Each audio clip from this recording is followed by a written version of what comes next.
रत की गति न्यारी अवधू, कुदरत की गति न्यारी। रंक निवाज करे वै राजा, भूपति करे भिखारी। याते लोग हरफ न लागें, चंदन फूल न फूला। मत्स्य शिकारी रमे जंगल में, सिंह समुद्र झूला। रेड़ रूख भय मलिया गिरी, चहु दिस फूटी वासा। तीन लोक ब्रह्मांड खंड में, अंधरा देख तमाशा। पंगा मेरु सुमेरु लंघे, त्रिभुवन मुक्ता डोले। गूंगा ज्ञान विज्ञान प्रकाश है, अनहद वाणी बोले। आकाश ही बांधी पताल ही पठवै, शेष स्वर्ग पर राजे। कहीं कबीर राम है राजा, जो कछु करे सुछाजे। अवधू कुदरत की गति न्यारी। नमस्कार दोस्तों, मैं अविनाश दास रेशनल कबीर यूट्यूब चैनल में आप सबका हार्दिक स्वागत करता हूं। साथियों, यदि चैनल को सब्सक्राइब नहीं किए हैं तो सब्सक्राइब जरूर करें, बेल आइकन को प्रेस करें, लाइक और कमेंट करें। दोस्तों, मैंने एक कविता आपके सामने प्रस्तुत की है। सतगुरु कबीर साहब की बीजक के यह एक शब्द है, अवधू कुदरत की गति न्यारी। रंग निमाज करे वह राजा, भूपति करे भिखारी। साथियों, इस प्रकृति में कैसे कैसे परिवर्तन आते हैं, इन परिवर्तनों के बारे में यहाँ पर बात बताई गई है। जैसे अभी लोकसभा का चुनाव चल रहा है, कहते हैं राजनीति ऐसा राज है, ऐसा छुपा हुआ रहस्य है, जो पहले से नहीं जाना जा सकता कि क्या होने वाला है। ये है दोस्तों छिपा हुआ राज, और ये है राजनीति। आज मेरे पास कुछ कार्यकर्ता लोग आए थे माहौल देखने के लिए कि यहाँ का माहौल कैसा है। मैंने बताया भाई, जैसे आपको लग रहा है वैसा ही माहौल है। छत्तीसगढ़ में ज़्यादा उम्मीद नहीं है। छत्तीसगढ़ में भाजपा से कांग्रेस, कांग्रेस से भाजपा, भाजपा से कांग्रेस, कांग्रेस से भाजपा, यही चलता रहता है। सोशल जस्टिस की कोई भी संगठन यहाँ मजबूत नहीं है। ना तो गोंडवाना मजबूत है, ना तो बसपा मजबूत है। इसके अलावा आरजेडी वगैरह तो यहाँ है ही नहीं, सपा वगैरह, एएसपी वगैरह। तो साथियों, मैं राजनीति का प्रसंग नहीं उठाया हूं, लेकिन अभी माहौल चल रहा है, इसलिए थोड़ी सी बात मैंने बता दिया। यहाँ सोशल जस्टिस वाला कोई मजबूत संगठन नहीं है दोस्तों। मेरे जैसे बहुत थोड़े लोग हैं जो मूल निवासी मूवमेंट की आवाज़ उठाते हैं। यहाँ बहुत ज़रूरत है मूल निवासी कंसेप्ट को समझने की, समझाने की और उसके कैडर को आगे बढ़ाने की। साथियों, सदगुरु ने कहा, याते लोग हरफ ना लागे, चंदन फूल न फूला। जो चंदन है साथियों, जिससे सुगंध निकलने की संभावना है, उसमें फूल ही नहीं खिल रहे हैं। इसी कारण से जो मछुआरा है वो जंगल में भटक गया है और समुद्र के अंदर सिंह भटक गया है। उल्टा लगता है समझने में। साथियों, मछुआरा जो जाल फैलाने वाला है, जो शोषक है, वो वन में, वाणियों के वन में, शब्दों के जंजाल में भटका हुआ है और जनता को भटका रहा है। और जो सिंह है अर्थात मालिक है, इस जीवन का मालिक है चेतना, अपने सहज अवस्था से भटक कर, अपने शांत अवस्था से भटक कर, अपने मानसिक संकल्प विकल्पों और मानसिक दुर्भावनाओं के बस में दुखी हो रहा है। इसी प्रकार दोस्तों, समझ नहीं होने के कारण जो मूल निवासी है, ST/SC है, OBC है, माइनॉरिटी है, ये सब मूल निवासी सच के समझ नहीं होने के कारण और बुद्धि में दृढ़ता नहीं होने के कारण, किसी किसी को सच की समझ तो हो गई है लेकिन बुद्धि में दृढ़ता नहीं है। इसलिए दोस्तों, उनको लगता है कि आखिर तो असफलता ही हाथ लगेगी, इसलिए दुश्मन को वोट कर देते हैं। और परिणाम ये आता है कि अपनी ताकत कम हो जाती है और विरोधियों की ताकत हमारी ताकत को पाकर के बढ़ जाती है। इसलिए सिंह जो है, जो जंगल का राजा हो सकता था, वो समुद्र के किनारे किनारे भटक रहा है। इसका ये सामान्य अर्थ है दोस्तों। और इसका जो है साधनात्मक अर्थ क्या है कि आत्मसत्ता, ये सहज स्थिति का निवासी अपने बुरी मनोदशाओं के कारण उलझ गया है, भटक गया है और दुखों से पीड़ित हो रहा है, जबकि इसके मूल रूप में, इसके सहज अवस्था में दुख नाम की कोई चीज ही नहीं। ये इसका अर्थ है। आगे कहते हैं, रेण रूख भये मलयागिरी 34 फूटी बासा, 3 लोग ब्रह्मांड खांड में अंधेरा देखे तमाशा। लेकिन ऐसा ही नहीं है साथियों, कुदरत की गति न्यारी है। केवल ऐसा ही नहीं है कि भटक रहा है, भटक रहा है, भटक रहा है। इन्हीं भटकने वालों में से कोई यदि जाग जाता है तो जो रेड़ रूख है, किसी काम का नहीं है। कहते हैं ना, साल भर में पैदा हुआ है, साल भर के अंदर मर जाएगा। रेड़ रूख का कोई ठिकाना है? सतगुरु कहते हैं, रेड़ रूख भय मलयागिरी।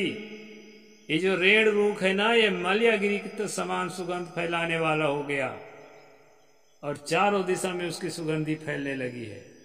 अभी मुझे सुनकर के बहुत आनंद आया कि दुनिया के 100 उभरते चेहरों में से भारत का एक उभरता चेहरा जो उत्तर भारत में है, अभी नगीना से चुनाव भी लड़ रहे हैं, चंद्रशेखर आजाद।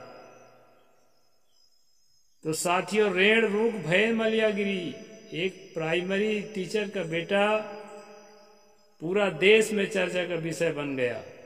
अपनी ईमानदारी के नाते, अपने परोपकारिता के नाते, अपने साहस के नाते और जो है अपने समानतावादी विचारों के नाते अभी वैशाली से उत्सुक हुए हैं हमारे पत्रकार शंभू सिंह जी। उनका भी विचार देश के उत्थान के लिए दबे कुचले की आवाज बनने का शुरू से रहा है और है ही। तो ऐसे लोगों को दोस्तों, जो उस इलाके में है, उधर का वोटर है, वो जरूर सहयोग करे, तभी सोशल जस्टिस का आवाज जो है पूरे देश में बुलंद हो जाएगा। 1-2 जगह के कहने से कुछ नहीं होता है साथियों।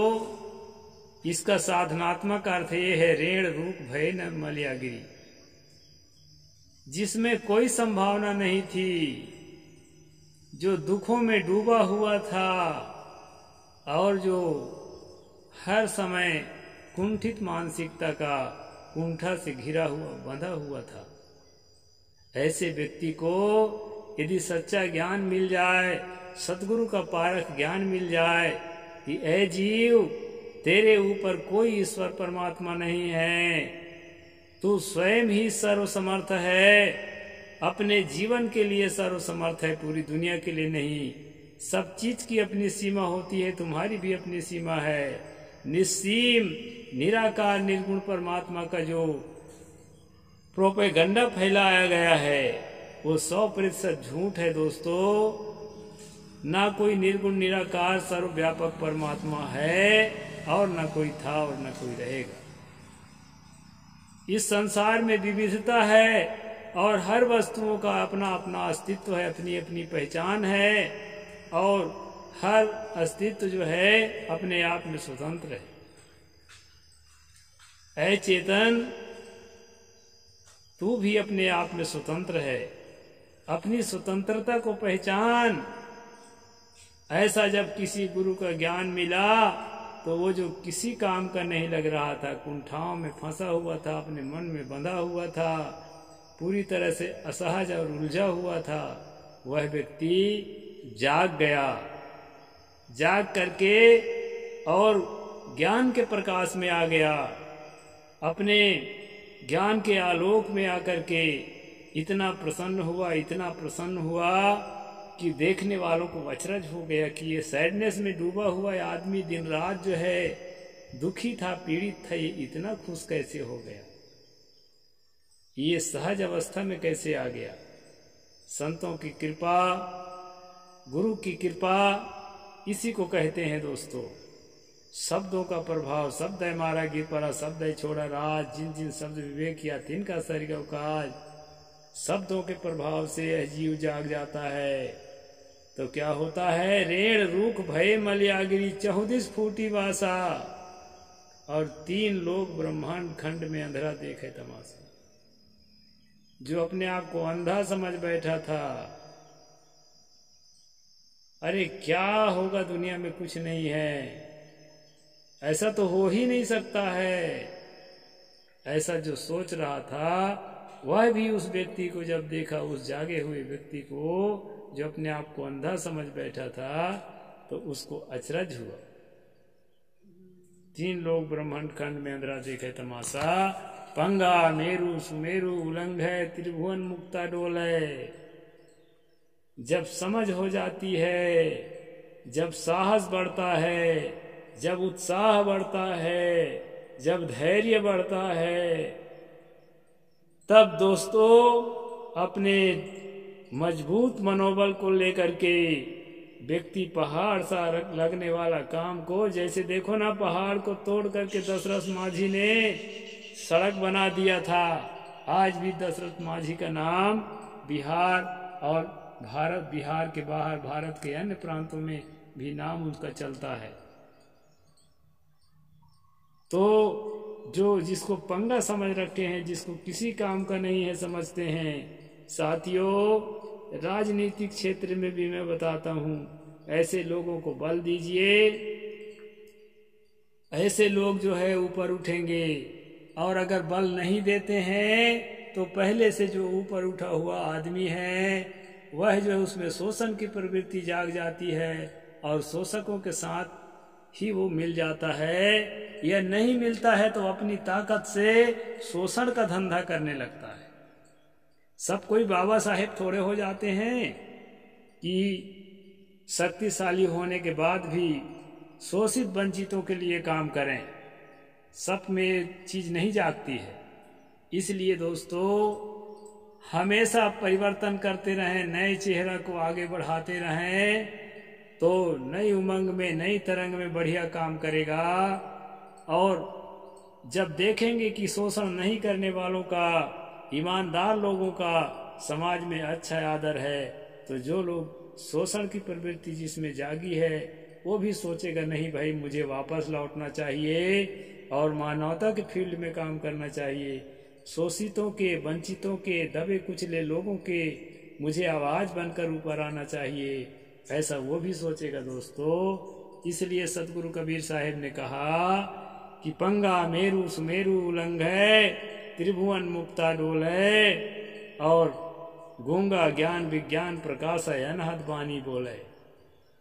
जो गूंगा था, जिसको बोलने का हक नहीं था, मुंह से आवाज नहीं निकाल सकता था, चाहे जितने जूते पड़े, चाहे जूते में भर कर के पेशाब पिला दिया जाए, चाहे मल खिला दिया जाए, चाहे उसका मकान तोड़ दिया जाए, चाहे उसके बहू बेटियों से बलात्कार कर दिया जाए, लेकिन मुंह से आवाज नहीं निकाल सकता था। ऐसा जो है दबा कुचला आदमी जिसकी साहस खत्म हो गई थी, जिसकी हिम्मत जो है समाप्त हो गई थी, सदगुरु कहते हैं वह गूंगा गूंगा ज्ञान विज्ञान प्रकाश है, अनहद बानी बोल है। और वो जो है ना ऐसे वचन बोलता है जिसकी कोई हद नहीं, दूर दूर तक उसके वाणी का प्रभाव जाता है। हम लोग गूंगे ही हैं दोस्तों, लेकिन गुरु कृपा से, हमारे बहुजन महामानवों की कृपा से जब हमारे अंदर जागृति आई तो धीरे धीरे धीरे धीरे हम लोग ज्ञान विज्ञान प्रकाश है, गूंगा ज्ञान विज्ञान प्रकाश है, अनहद वाणी बोल है, इस स्थिति में आ गए और निडर होकर के जान हथेली में लेकर के सच्चाई के लिए, अच्छाई के लिए आवाज उठाना शुरू कर दिए दोस्तों। सदगुरु आगे कहते हैं, आकाश ही बांधी पटार ही पठवय, से स्वर्ग पर राजय, कहें कबीर राम है राजा, जो कछ करे सो छाजय। यह चेतन जो है स्वयं अपने आप में राजा है। अब ये अगर हिटलरगिरी करने लगेगा ना तो तिल का ताड़ बनाएगा, आकाश का पताल करेगा, पताल का आकाश करेगा, क्योंकि ऐसे करके राम राज फैलाता है। राम राज का मतलब होता है जहाँ शोषण हो, जहाँ अत्याचार हो, जहाँ नारी को प्रताड़ित किया जाता हो, उसको जो है दोस्तों विवेकवानों के भाषा में राम राज कहा जाता है। तो कहें कबीर राम है राजा, जो कछ करे सो छाजय। ये जो करेगा वही लोगों को अच्छा लगने लगता है, क्योंकि जैसे अभी नरेंद्र मोदी देश को बेचने में लगा हुआ है, फिर भी बहुत लोग उसको प्रशंसा करते हैं, क्योंकि अपने भाषण से मन मोह लेता है। जागे हुए लोगों की संख्या कम है दोस्तों, इसलिए समझ ही नहीं पाते हैं कि मीठी छुरी से हलाल हो रहा है हमारा। तो इस तरह से होता है दोस्तों राजनीति में, राजनीतिक माहौल है, इसलिए मैं राजनीति की बात भी थोड़ा सा मिला दिया। वैसे मैं सोशल एक्टिविस्ट हूँ, मुझे राजनीति की बात मिलाने की ज़रूरत नहीं है। तो साथियों, सोशल जस्टिस को समझने वाले लोगों को आप लोग प्रमोट करिए अपने अपने क्षेत्रों से। नहीं जीतने की संभावना होगी तो कम से कम उसकी ताकत जरूर मजबूत करिए। आने वाला दिन हमारा होगा, और जो है दुनिया से अन्याय को, अत्याचार को, शोषण को, गरीबी को, भूखमरी को, अशिक्षा को हम लोग मिलजुल करके दूर कर सकेंगे। इन्हीं संकल्पनाओं के साथ इस वीडियो को पूरा करता हूँ। साहेब बंदगी, जय जोहार, जय भीम, जय भारत।